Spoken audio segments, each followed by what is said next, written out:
जय श्री राम। स्वागत है एक बार फिर से आपका अपने ही चैनल जेबीडी पोषण।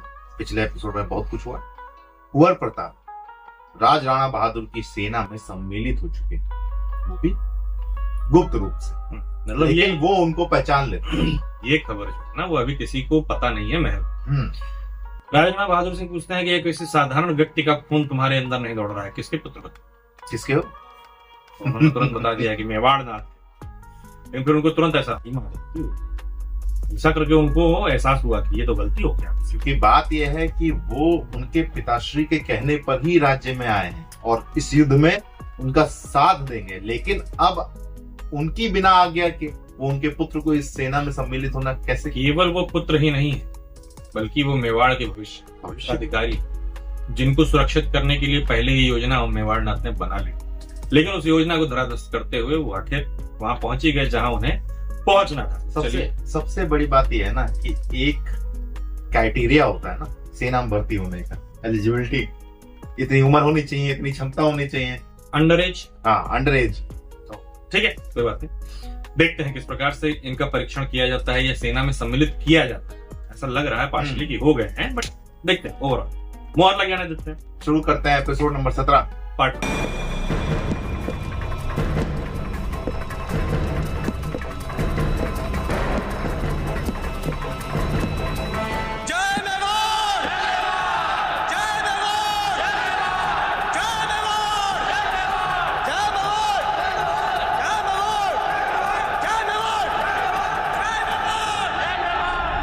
जब से एक राजपूत अपनी कमर में तलवार बांधना आरंभ करता है, वो इस पल का सपना देखता है। इस पल के लिए उसकी बाहें फड़कने लगती हैं, उसका रक्त उबलने लगता है और मातृभूमि पर मर मिटने के लिए उसका हृदय उछाहे मारने लगता है।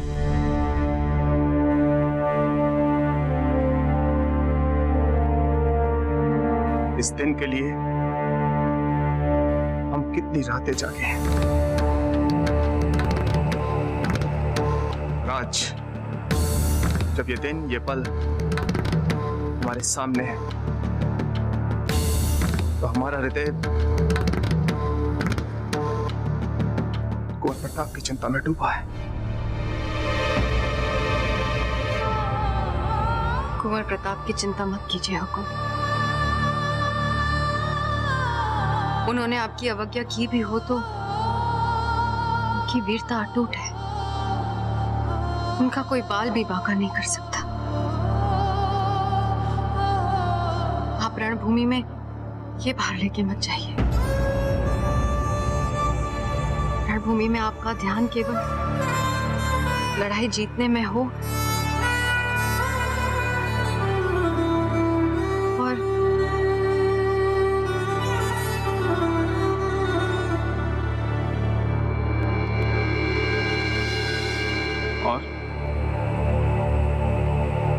और हमारे पास लौट के आने में। अब देर मत कीजिए, दासियों के साथ गुप्त द्वार से निकल जाइए। कुंवर प्रताप के बारे में जैसे ही पता चलेगा, उन्हें आपके पास में भिजवा दिया जाएगा। सभी प्रबंध हो गए। मान सिंह जी आपके रहने के लिए महल का प्रबंध कर रहे हैं। किसी भी तरह की कमी नहीं होगी, ना आपको और ना हमारी किसी भी संतान को।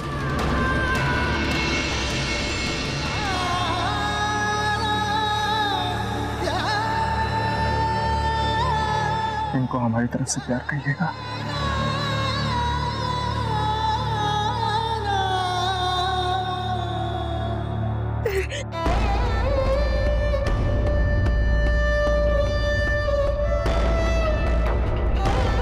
हम कैसे जिएंगे आपके बिना राणा जी?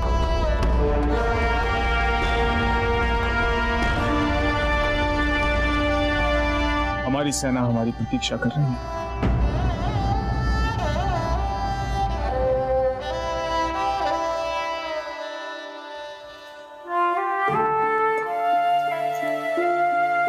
अब हमें चलना होगा।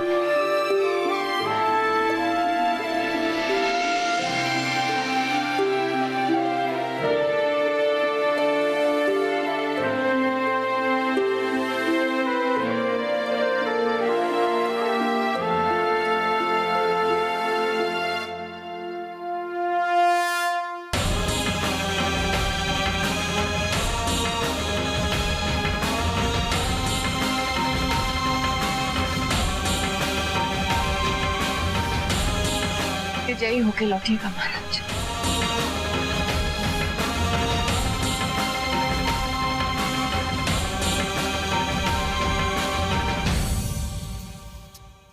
जय मेवाड़। जय मेवाड़।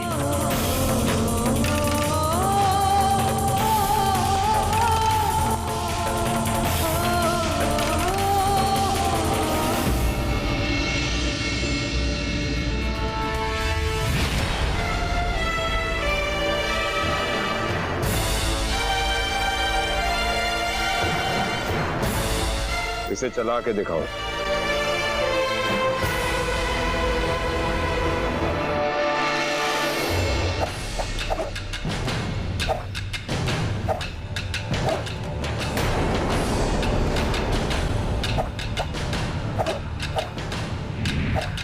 पहली बार चला रहे हो क्या? नहीं नहीं, हमने तो पहले भी चलाई है इसे।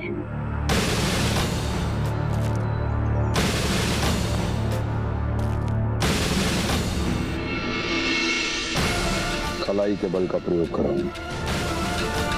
नजर एकदम सीधी।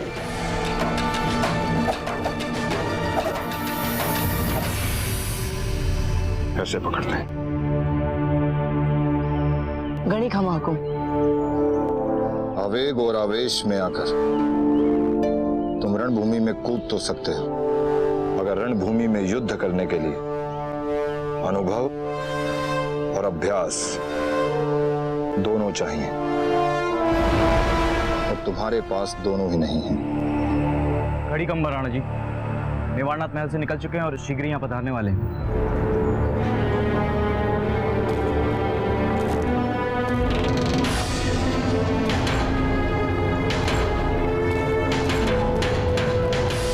चलने का समय हो गया है। मेवाड़नाथ के पहुंचने से पहले हमें विजय स्तंभ पहुंचना है। तुमने फिर झिलम पहन लिया, उतारो इसे। क्यों? बड़े अनाड़ी हो, युद्ध में पहनना इसे। और वैसे भी राजा के सामने झिलम पहनना अशिष्टता होती है। चलो।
कुंवर प्रताप के बारे में अगर आपको कोई भी सूचना मिले तो तुरंत हम तक पहुंचाइएगा। जी हुकुम।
हमने देखा कि किस प्रकार से मेवाड़ नाथ की तीनों पत्नी अलग अलग तरीके से मेवाड़ नाथ के विजय की कामना की और प्रत्येक रानी के अपने व्यक्तिगत स्वभाव के हिसाब से उन्होंने मेवाड़ नाथ को विदाई दी। जिस तरीके से जयवंता बाई की आंखों में मेवाड़ नाथ ने देखा और जयवंता बाई ने मेवाड़ नाथ की आंखों में देखा, एक दूसरे को यही कह रहे थे कि कुछ भी हो जाए हम दोनों एक दूसरे का साथ नहीं छोड़े, या तो युद्ध जीतेंगे या तो मेवाड़ जीतेंगे।